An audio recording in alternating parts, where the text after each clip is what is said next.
Okay, kiddos. Where are we starting? Recording. Last time we left off, we were in book 4. This goes a long time back, so we have papers in between. Okay. Stop. Aeneas and Dinah were having their big conversation. She says, "Can't believe you're leaving." He says, "If I had my choice, I'd be doing what? I'll be back in Troy. Be back in Troy." Anyhow. Nevertheless, I'm not really leaving you of my own accord. Italiam non sponte sequor, he said in line 361. Well, she cuts him off there. So we pick it up in around 362. Okay? Find book 4 somewhere around 362. Something about she, having turned aside, gazes at him, speaking such things, rolling her eyes, hooky-look, this way and that. Everybody find roughly where we are? Does anybody not find it? Me. That book is way too big. Okay? You good? Okay, this is after. Is it 362? Now the Latin lines are up top. Oh. So 360s. Wow. Right over here. Right over here. Right there. Even Alright. Yeah, I need help finding mine then. Okay. Sometimes they put the Latin numbers, sometimes they don't. What are the lines again? Although her back was turned. Oh. 362. Okay. But I don't know. That's We're exactly. picking it up in 362, book 4. You there? I got it. Oh, you got it? Okay. Yeah, we're good. Where's that? We're good to go. W.W. Jackson. There's also a W.F. Jackson Knight, hyphenated last name Jackson Knight is another one. All right. So, pick it up here. Dude is speaking. Pick it up there. Talia dicentem iam dudum alversa tuetur. Somebody read. Fine. For long she viewed him askance as he thus spoke. Hither and thither she rolled her eyes, and her mute gaze roved over all his frame. Let me pause you there. Have out your Latin text as well, because we're going to refer to it periodically as we read. So this is book 4, line 362 and following. Different elementary Latin textbooks, your first and second year textbooks, prepare you for different things. Latin for Americans clearly prepares you to read Caesar. That's a lot of the vocabulary you get in first year, the way the grammar is presented to read Caesar. Ecce Romani, another Latin series which you used, the little yellow book from that series last year in third year. Oh, yeah. In the first year book, they introduced this phrase hook illuk, which literally means to here, to there, hither and thither, which I think hither and thither is fun enough in English, but for my money, you just can't beat hook and luke, especially when you say it fast. Hook and luke. Hook and luke. Okay. It does kind of sound sushi. Okay. Keep going. Then she kindled and flashed into speech. Traitor that thou art, no goddess spare thee, no darkness. I'm going to pause you right there. This is really true probably of either gender. Gentlemen, I would have you look at line 364. 3 of the darn scariest words you will ever encounter. Sic accensa profator. Thus inflamed she speaks. Terrifying right there. You ladies, I gotta be honest, you got lucky. Quite honestly, you do. Because typically when a guy's mad, he ain't gonna speak at all. All right, he's gonna shut down. So you know, but I'm just saying. There it is. Okay, take it away. Traitor that thou art, no goddess spare thee, no darkness begin thy line. By Caucasus, horrent with rugged cliffs, begat thee, and Hyrcanian tigers escape thee suck. Okay. For why should I wear the mask? What heavier blow do I still await? All right, pause there. You're no son of a goddess, you traitor. In fact, you're not even human. You were born out on the Caucasus Mountains, and wild tigers nursed you. Okay, so this is her insult. Pretty good one. Keep going. Did he sigh when he saw me weep? Did that stony glance once flinch? Was he softened to a single tear? Or had he one thought of pity for her who loved him? What first or what last? No more does imperial Juno or Saturn's son our father bend an eye of justice earthward. And the world is neither faith nor trust. Flung a beggar on my shores, I took him, and, brain-sick fool, bade him share my realm. I drew his shattered armada and its crews from the jaws of death. Woe is me! I am roared away by the Furies, all aflame. Now must Apollo turn aver. Now must the licking oracle speak. Now at Jove's own behest comes the herald of heaven through the skies, bearing his cruel mandate. All right, pause there. So what is she upset about? The fact that she helped him out. I helped you, I did all this for you, and this is what I get in return? And then he kind of like turns away from her. And Right. She's like, he's really crying. Right, and there's certainly shaking her fist at the gods too, right? This is your fault, so she's pretty upset. Keep going. These, forsooth, are the tasks that exercise the gods above. These, the cares that break their calm. As for thee, I keep not thy person, I refute not thy pleas. Go thy way. Seek thy Italy with the winds, hunt thy empire through the waves. Yet I trust that justice still have a voice in heaven, that thou wilt drain the cup of retribution on some mid-ocean rock, there to call and call again on the name of Dido. From far away will I follow thee with gloomy fires, and when show death shall have sundered spirit and clay, wheresoever thy place, there my ghost shall be at thy side, for villain thou shalt be requited. I shall hear thy cries, and the tale will reach me in the depths of hell. All right, this is bad. 383, or 382 and following, she puts the curse on it. Okay, she puts the hex on it. Because you look at it and she says, if there's any kind of justice at all, I hope you die. And it's particularly vicious way she says, I hope you die. She says, I hope that supplicia hausurum scampolis, I hope you will drink your punishment on the rocks. Why is that a particularly threatening thing to say to a guy who's about to set sail? That's so crash. Drown, yes, I want you to drown. I want you to drink your punishment on the rocks. That's kind of like the drink, like, I'll have that on the rocks. Yeah, exactly. Ah, And this is like, all right, yeah. Hello. Yeah, I prefer my punishment neat, but no. But your sailing thing makes sense too. Yeah, I hope you drown. And by the way, wherever you go, I'll be there. Oh yeah, I'm gonna haunt you. She says she's gonna haunt him. Now, gotta say, who is it that does the haunting anywhere? Ghosts. Yeah, ghosts. Foreshadowing. Another foreshadowing! Crazy woman has already alluded to her possible suicide. She alludes to it again here. This is the third or fourth time. Oh, wait, This is, already confirmed. 2 or 3 times here. Continue on. And it will shift readers.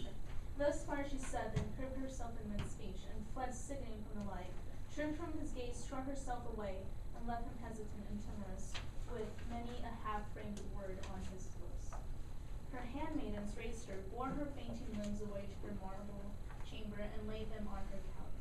Okay, so she gets whisked away. Her handmaidens take care of her. Up, Pius Aeneas, line 393. But loyal Aeneas. Somebody pick it up there and read Miss Rachel. But Aeneas was faithful to his duty, much as he longed to soothe her and console her sorrow, to talk to her and take away her pain. With many a groan and with a heart shaken by his great love, he nevertheless carried out the commands of the gods and went back to his ships. By then the Trojans were hard at work. All along the shores they were hauling the tall ships down to the sea. They set the well-caulked coals afloat, and in their eagerness to be away, they were carrying down from the woods unworked timber and green branches for oars. You could see them pouring out of every part of the city, like ants plundering a huge heap of wheat and sorting it away in their homes against the winter. And their black column advances over the plain as they gather in their booty along the narrow path through the grass. Some putting their shoulders to huge grains and pushing them along, others keeping the column together and whipping in the stragglers, and the whole track seethes with activity. Pause there. Virgil would have been a great guy for CGI, all the computer graphics stuff. All right, because here again, director, right here, he's pulling back. And here's that long view, and all of a sudden, the people get very, very little, but it looks like a whole bunch of ants all over the place. And it's a great image, and certainly everybody has familiarity with that. Keep going. What were your feelings, Dido, as you looked at this? Did you not moan as you gazed out from the top of your citadel and saw the broad shores seething before your eyes in confusion and shouting all over the sea? Love is a cruel master. There are no links to which it does not force the human heart. Once again, she has recourse to tears. Once again, she has driven to try to move his heart with prayers, becoming a suppliant and making her pride submit to her love in case she should die in vain. Okay, so she's tried everything, and now comes along Sister Anna, line 516, Anna we days. Somebody, new reader if you can. Marcus. Anna, you see the arc of waterfront all in commotion. They come crowding in from everywhere. Spread canvas calls for the wind, the happy crews have garlanded the sterns. If I could brace myself for this great sorrow, sister, I can endure it too. One favor, even so, you may perform for me, since that deserter chose you for his friend and trusted you, even with private thoughts, since you alone knew when he may be reached. Go, intercede with our proud enemy. Remind him that I took no oath at Aulis with the Danaans to destroy the Trojan race. I sent no ship to Pergamum. Never did I profane his father Anchises' dust and shade. Why will he not allow my prayers to fall on his unpitying ears? Where is he racing? Let him bestow one last gift on his mistress. This, to await fair winds and easier flight.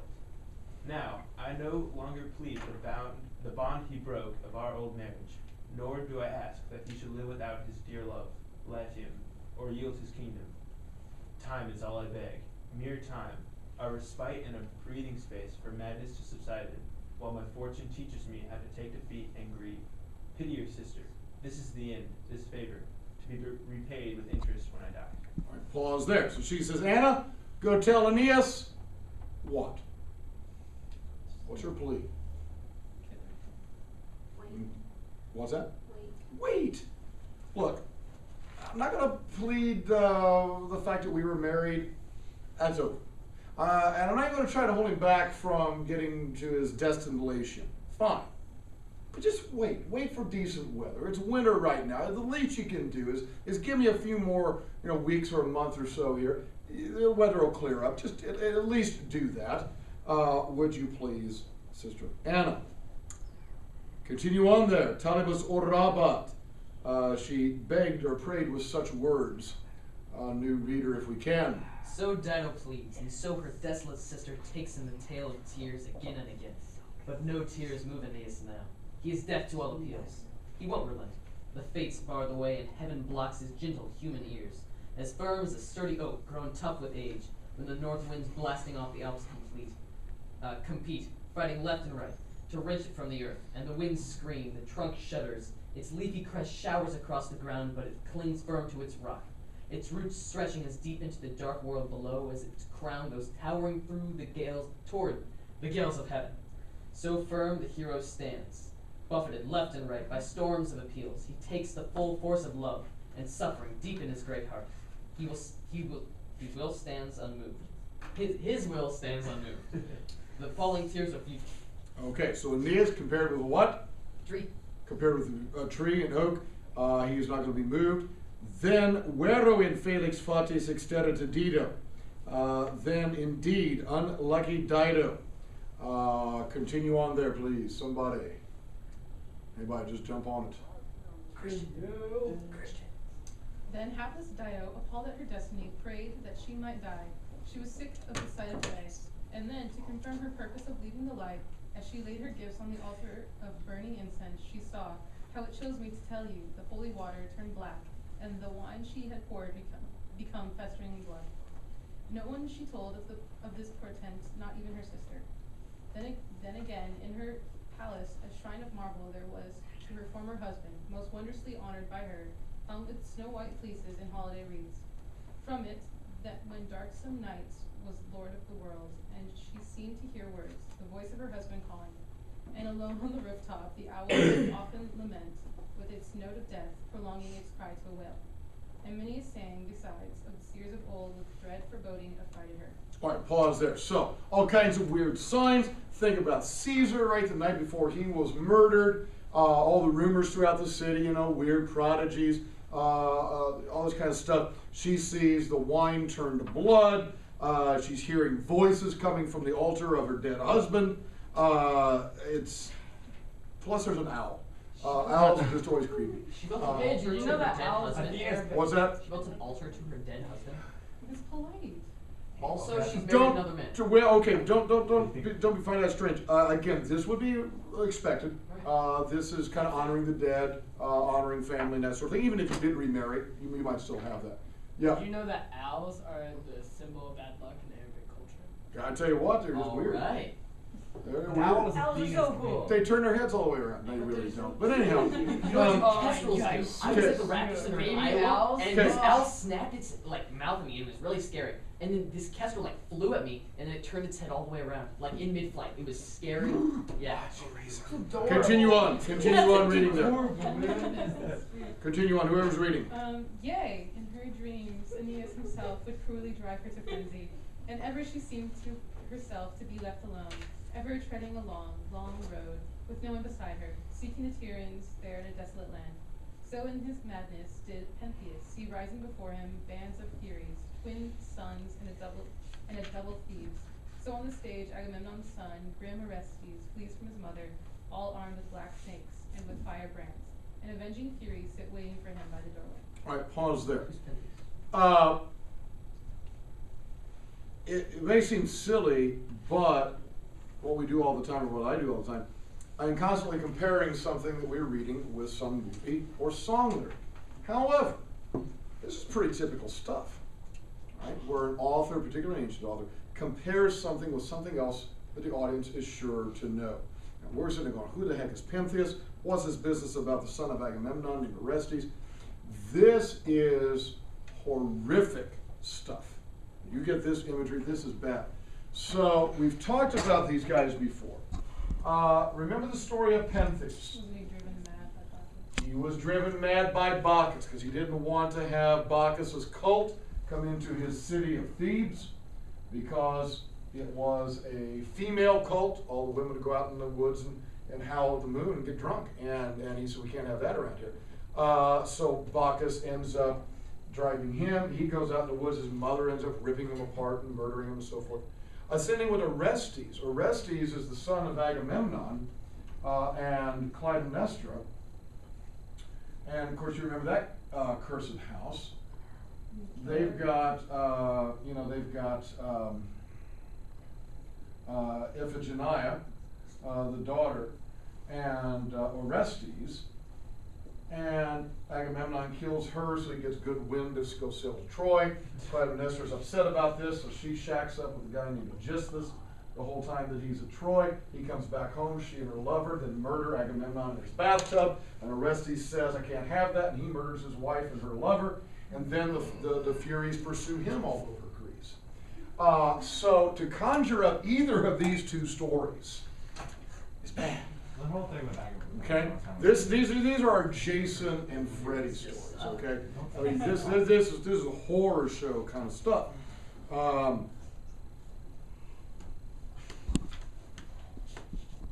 there's a literary reference I want to bet dollars to dollars nobody's going to get. If I said that this is real horror show, Like Yeah, no, Rocky I Horror Show. recognize it, I don't know where it's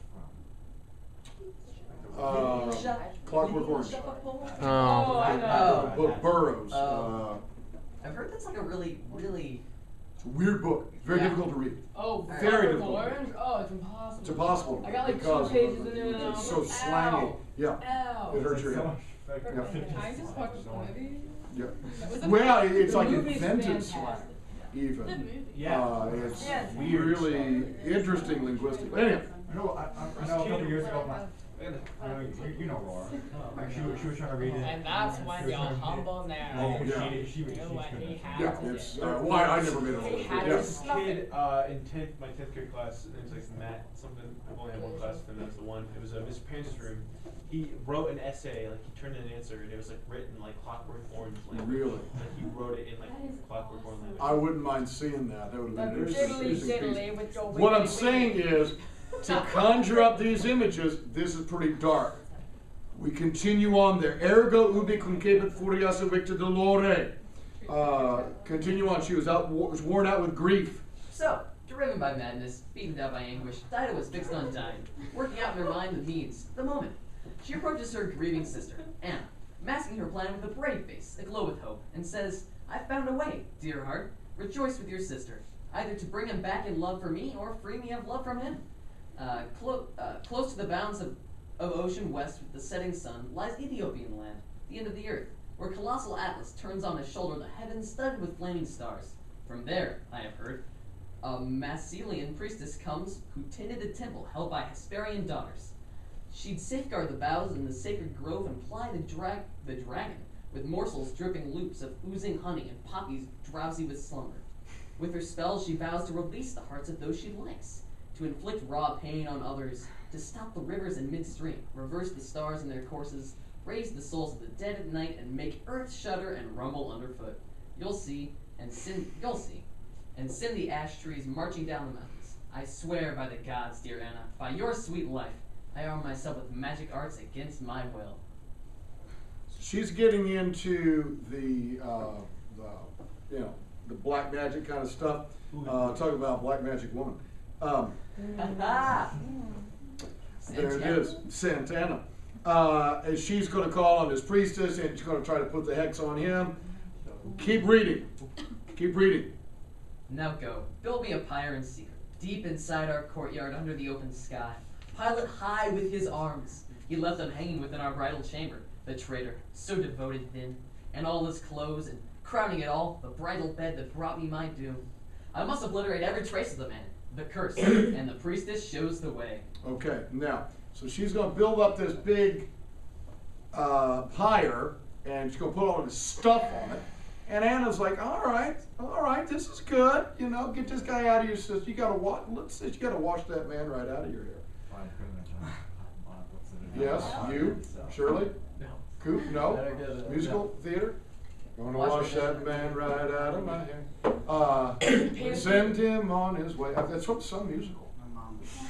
I can't remember the musical, but at any rate. You made a reference to go on. I don't get it. Exactly. So there you go. All right. Now we're going to skip a little bit. Skip down just a few lines here. And let's see. Don't skip him. I lost where we. Well, no. Okay. Blah blah blah. She continues to go a little bit more crazy. She's wondering really what she should do. Sounds depressed to me.